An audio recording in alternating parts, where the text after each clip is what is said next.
우리는 사랑하는 사람에게 어떠한 식으로 사랑합니다를 표현합니까? 사랑합니다라고 표현합니까?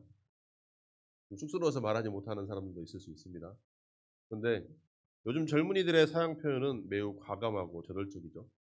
길거리에서도 남의 시선 따지지 않고 남의 시선 바라보지 않고 스킨십 하는 것들을 많이 볼 수가 있습니다.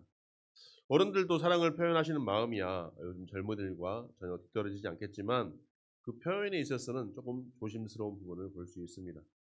자, 그런데 어느 지하철 안에서 어떤 젊은 남녀가 딱 붙어서 껴안고 스킨십을 하고 있었습니다. 그 광경을 보고 있자노니 많은 사람들이 어땠을까요? 정말 민망하여서 쳐다볼 수가 없었다고 합니다. 그런데 그때 어떤 할아버지께서 내 이놈! 여기가 너희 집 안방이냐? 이게 호통을 쳤다고 합니다. 그런데 그 호통에 많은 사람들의 시선이 일제히 그쪽으로 쏠렸겠죠. 이쯤 되면 그런 남녀는 어떠할까요? 창피해서 도망가거나 아니면 다른 데로 다른 칸으로 옮겨갈 것이라고 생각할 텐데 오히려 그 남자는 빤하장으로 아니 내가 법을 어기기를 했습니까? 할아버지에게 직접적인 피해를 주기를 했습니까? 왜 가만히 있는데 나에게 시비를 거십니까? 오히려 더 큰 소리를 쳤다고 합니다. 그 말을 들은 할아버지는 어땠을까요?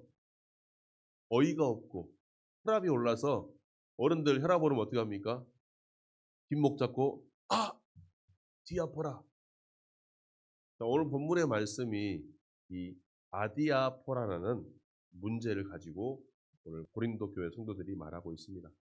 자, 아디아포라란 히랍어로 그 뜻은 법적으로는 문제가 되지 않지만 그 말이나 행동으로 인해 누군가는 상처를 받을 수 있는 문제를 다루고 있는 것입니다. 자, 대수롭지 않다고 여기는 모든 것들이 오히려 그를 통해서 다른 사람들이 시험이 들 수가 있다는 것이죠. 자, 오늘 본문의 23절 말씀을 보면 모든 것이 가하나 모든 것이 유익한 것은 아니요 모든 것이 가하나 모든 것이 덕을 세우는 것은 아니니라고 말하고 있습니다. 자, 성경은 그리스도인들에게 삶의 지침서가 됩니다. 그런데 성경이 모든 문제를 세세하게 가르쳐 주거나 인도하지는 않습니다. 아주 사소한 부분까지 다 가르쳐 주지는 않는다는 것입니다. 성경이 분명히 권장하고 금지하는 내용에 있어서는 문제가 없지만 구체적으로 밝혀주지 않는 문제, 지금 이런 문제들, 아디아포라와 같은 문제들에는 중립지대를 형성하고 있는 것입니다. 자, 고린도 교인들에게 발생한 이 아디아포라의 문제에 대해 성도의 자유를 모든 것은 가하나 모든 것은 유익한 것은 아니다라는 이 전제하에서 성도의 삶의 행동 원칙을 강조하고 있는 것입니다. 그러면 성도는 어떻게 살아야 하겠습니까? 첫 번째가 다른 사람의 유익을 우선적으로 추구해야 합니다. 즉 교회는 선교적인 교회가 되어야 한다는 것입니다. 자, 이 바울은 이를 설명하기 위해서 우상에 바쳐진 제물을 먹는 것에 대한 문제를 거론하고 있습니다. 자, 당시 제사를 치르고 남은 고기는 시장의 고기 판매장으로 넘어가서 판매가 되었습니다. 시장에서 파는 고기는 모든 것이 다 우상에 바쳐진 고기는 아니었지만 일부는 우상에 바쳐진 고기들이 시중에서 판매되고 있었습니다. 싼 값으로. 그래서 돈이 있는 사람들은 질이 좋고 맛있는 고기를 먹었겠지만 돈이 없는 서민층들은 이 우상에 바쳐지는 고기를 사 먹을 수밖에 없었던 것입니다. 비싸서 못 사 먹으니 싸디 싼 우상에 바쳐진 재물이라 할지라도 먹었던 것입니다. 하지만 바울은 그리스도인은 자유롭기 때문에 이렇게 우상에 바쳐진 재물이라 할지라도 거리낌 없이 먹을 수 있어야 한다라고 말하고 있는 것입니다. 하지만 만일 우상에 바쳐진 고기를 먹는 것에 대해서 아직은 믿음이 연약한 사람들이 보았을 때 그것이 시험거리가 된다면 먹지 말라라는 것입니다. 자, 이를 두고 어떤 청년들은 그렇게 말합니다. 술 먹어도 되는 거 아닙니까? 예수님도 술을 먹었습니다. 그러면 우리가 교회를 다니지만 술 먹어도 괜찮지 않습니까? 여기서도 우상에 바쳐진 제물 먹어도 된다고 하지 않았습니까? 앞부분만 말하고 뒷부분 듣지 않았던 것이죠. 즉 믿음이 연약한 사람들이 그리스도인들이 술 먹는 거 보고 상처받거나 그리스도인들을 욕한다면 이거는 죄에 해당하니 하지 말라라는 것입니다. 즉 그리스도인의 자유는 성도 각자와 교회 전체에게 유익을 끼치고 덕을 세우는 일에 세워진 사람들입니다. 그런데 오히려 우리의 언행과 우리의 말과 행동을 통하여서 다른 사람들을 실족해 한다면 결코는 해서는 안 되는 것이죠. 지하철 안에서 남녀가 스킨십하는 문제는 절대 문제가 되지는 그 자체로만 봐서는 문제가 되지 않습니다. 또 그리스도인들이 밖에 나가서 술 먹는 거 개인적으로 봤을 때는 문제가 되지 않을 수도 있습니다.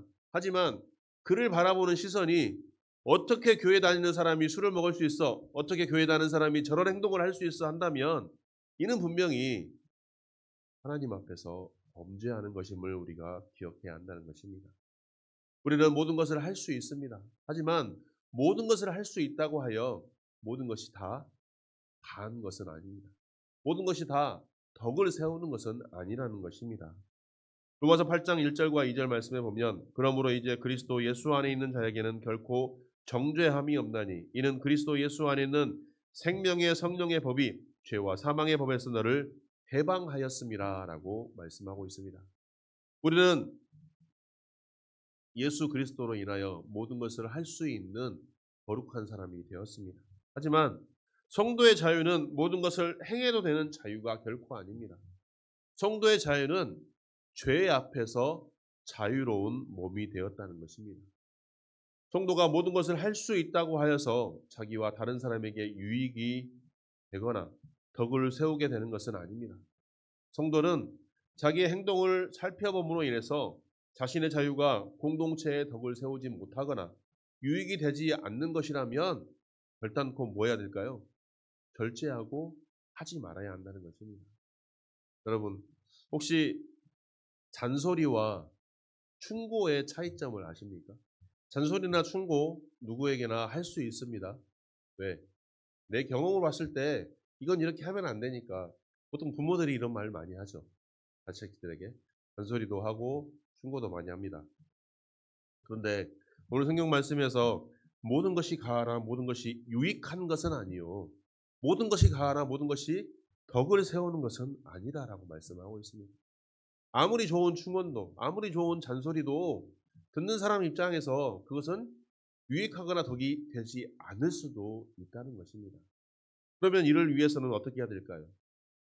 이 사람이 분명 잘못된 길을 걸어가고 있을 때 잘못 행하고 있을 때 이 사람을 바로잡기 위해서 무언가 한마디는 해야겠는데 이 사람이 나의 소리를 듣고 잔소리로 충고로 들어서 기분 나빠한다면 또한 실족하게 된다면 이는 어떻게 해야 될까요? 하지 말아야 합니다. 정작 꼭 해야 한다면 엄청난 기도와 함께 그 사람을 매우 사랑하는 마음이 들었을 때 그때 비로소 할 수 있는 것입니다. 그러나 우리는 어떻습니까? 내 기준에 들지 않으면 내 마음에 들지 않으면 내 기준에 따라서 내 마음에 따라서 그냥 쏟아내어 버리죠. 그것이 바로 잔소리가 되는 것이고 충고가 되는 것이고 그렇기 때문에 결국 그로 인해서 상처받고 교회를 떠나는 불행한 영혼들이 많이 발생한다는 것입니다. 오직 나만의 유익을 구하며 힘써 일하시겠습니까? 아니면 아름다운 주님의 덕을 세우기 위해 애쓰시겠습니까? 오늘 우리 모두가 주님의 말씀처럼 나의 유익보다는 나의 기준보다는 다른 사람의 유익을 먼저 구하고 우리 교회 공동체의 덕을 세우는 저와 여러분들이 되기를 소망합니다. 두 번째로는 양심에 예민해야 됩니다. 본문 25절에서 29절까지는 고린도 성도들에게 준 실질적인 행동 지침을 말하고 있습니다. 자, 당시 시장에서 판 고기 중에 우상에 바쳐졌던 재물들, 그 재물들은 사실 너무나도 값싼 가격에 팔렸다고 말씀을 드렸다시피 누구나도 먹을 수 있었지만 그로 인해서 실족하는 사람들이 발생할 수 있으니 그렇다면 먹지 말아라고 했습니다. 그러면 그 사람이 실족을 할 수도 있고 안 할 수도 있는데 그 기준을 어떻게 기준을 삼고 해결책을 어떻게 세울 것이냐라고 묻고 있는 것입니다. 그것은 바로 내 양심을 위하여 행하는 것입니다. 본문 25절에서 29절 말씀에 보면 양심이라는 단어를 5번이나 사용하면서 이를 강조하고 있습니다. 고린도 교회의 모든 문제 해결책은 모든 성도가 양심을 따르며 행동하는 것입니다. 양심이란 무엇일까요? 베드로전서 3장 21절 말씀에 보면 선한 양심이 하나님을 향하여 찾아가는 것이라고 말하고 있습니다.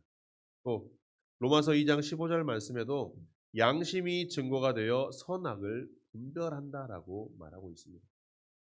자, 이런 말씀을 통해서 우리가 알 수 있는 양심이라는 단어는 뭘까요? 누구 앞에서나 깨끗한 마음. 하나님 보시기에든 사람들이 보기에도 누구 앞에서나 깨끗하고 거룩한 모습입니다. 우리가 이러한 양심을 무시하고 행동한다면 하나님께서 세우신 이 아름다운 교회 공동체는 깨어지고 무너질 것입니다. 다른 사람들에게 상처만 남기고 좌절만 남기게 될 것입니다. 많은 사람들이 SNS나 뉴스에서 교회 목사들이 잘못을 행했을 때 왜 이렇게 비판할까요? 물론 잘못한 사람들은 정말 잘못된 일을 하였기 때문에 비판받아 마땅합니다. 하지만 그 이면에는 많은 세상에 믿지 않는 사람들이 교회를 다니는 너희만이라도 깨끗하고 거짓됨 없이 잘 살아야 되지 않겠느냐. 희망의 메시지 아니겠습니까? 정작 우리가 세상에 나가서 내 양심에 거리낌이 되는 행동이라면 절대 하지 않는 것. 그런데 내 양심에는 거리낌이 되지 않지만 상대방의 양심을 보았을 때 그것이 상대방에게 좌절을 줄 수 있고 실망을 줄 수 있고 낙심을 줄 수 있다면 그 또한도 행하지 않아야 한다는 것입니다. 하나님 앞에 비추었을 때, 내 양심에 비추었을 때 모든 것들이 다른 사람에게 유익을 구할 수 있고 내 양심에도 거리낌이 없고 하나님 보시기에도 기뻐하는 모습이라면 하나님께서 정말 성도로서 우리에게 원하는 삶이 아닐까 생각합니다. 특별한 판단 기준이 불분명할 때 선악을 구별해주는 양심에 예민할 수 있는 저와 여러분들이 되시길 바랍니다. 우리가 배워야 될 그 양심의 기준은 이미 우리가 어려서 다 배웠습니다. 다 알고 있습니다. 하지만 그 양심에 따라서 행하지 않는 것은 무엇입니까? 이를 통해 내가 불편해지고 내가 하기 싫고 내가 귀찮기 때문 아닐까요? 내가 조금 불편하더라도 내가 조금 귀찮다 할지라도 상대방에게 다른 사람들에게 유익이 되지 않고 양심에 거리끼는 행동이 나면 결단코 행하지 않는 거룩한 그리스도인이 저와 여러분들이 되기를 간절히 소망합니다. 그래서 마지막에 그리스도인으로서 성도의 모든 행동의 최종 목적은 바로 하나님의 영광입니다. 본문 31절 말씀입니다. 그런즉 너희가 먹든지 마시든지 무엇을 하든지 다 하나님의 영광을 위하여 하라. 아멘. 성도의 자유에 대한 최종적인 권면의 말씀입니다. 성도로서의 당연한 행동 강령인 것입니다. 먹든지 마시든지 무엇을 하든지 다 하나님의 영광을 위하여 하라라고 말씀하고 있습니다. 성도의 최종 목적은 뭘까요? 바로 이것입니다. 소율이 문답 제1문에 보면 사람이 제일 되는 목적이 무엇이냐라고 묻고 있습니다. 거기에 그 답을 하나님을 영화롭게 하고 그를 영원토록 즐거워하는 것이다 라고 말씀하고 있습니다.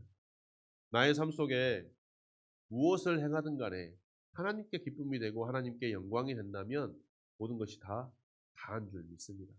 그러나 하나님께 기쁨이 되지 못하고 하나님께 영광이 되지 못하고 내 양심이 거리낌이 된다면 이는 모든 것이 다한 것이 안 되는 것입니다. 이것이 바로 성도로서의 삶의 가치이며 성도로서의 살아가는 마땅한 삶의 행동 강령인 것입니다. 오늘날 교회에서 발생하는 모든 문제들, 왜 갈등과 싸움과 문제들이 계속 빈번할까요? 하나님의 영광을 바라보는 것이 아니라 각기 나의 유익을 구하기 때문입니다. 나의 만족을 구하기 때문에 내 가치관으로만 살기 때문에 하나님 바라보지 않기 때문에 늘 갈등과 문제가 생기는 것입니다. 하지만 하나님의 영광을 바라보면서 하나님의 뜻에 순종하며 나아가려고 할 때 각기 모든 곳에서 합력하여 선을 이룰 수 있는 것이 바로 성도로서의 마땅한 삶의 자리라는 것입니다. 그렇다면 오늘 고린도 교회에 일어났던 법적으로는 문제가 되지 않지만 우리의 삶 가운데 문제가 되는 문제들, 그런 문제들을 해결하기 위해서 우리는 어떻게 살아야 할까요? 남의 양심이 거리낌이 되느냐 안 되느냐를 기준을 삼으시기 바랍니다. 상대방에게 유익이 되느냐 유익이 되지 않느냐를 기준 삼으시기 바랍니다. 또한 교회의 공동체에 덕이 되느냐 되지 않느냐, 그리고 이를 통해서 우리가 화평을 이루느냐. 교회 다니는 사람들끼리만 우리끼리만 모여서 화평을 이루는 것이 아니라 내 지역사회의 많은 사람들과 함께 화평을 이룰 수 있는 우리 바른길 교회가 되기를 소망합니다. 이를 통해서 우리가 하나님의 영광을 나타내는 삶을 살아가는 것. 이 5가지 원칙으로 살아간다면 모든 법적으로 문제가 되지 않는 문제라 할지라도 모든 것이 원만하고 형통하게 해결될 줄 믿습니다. 무엇을 먹든지 마시든지 무엇을 하든지 하나님의 영광을 하라. 이 5가지 원칙 안에서 우리의 능력 주신 자 안에서 모든 것을 행할 수 있는 우리 주님의 말씀이 우리 가운데 임하기를 소망합니다. 남의 양심에 거리낌이 되지 않고 상대방에게 유익을 주며 교회의 덕을 세우고 화평함을 이루며 무엇이든지 하나님께 영광을 올려드리는 우리 바른길 교회의 모든 성도님의 삶이 되시기를 주님의 이름으로 축원합니다.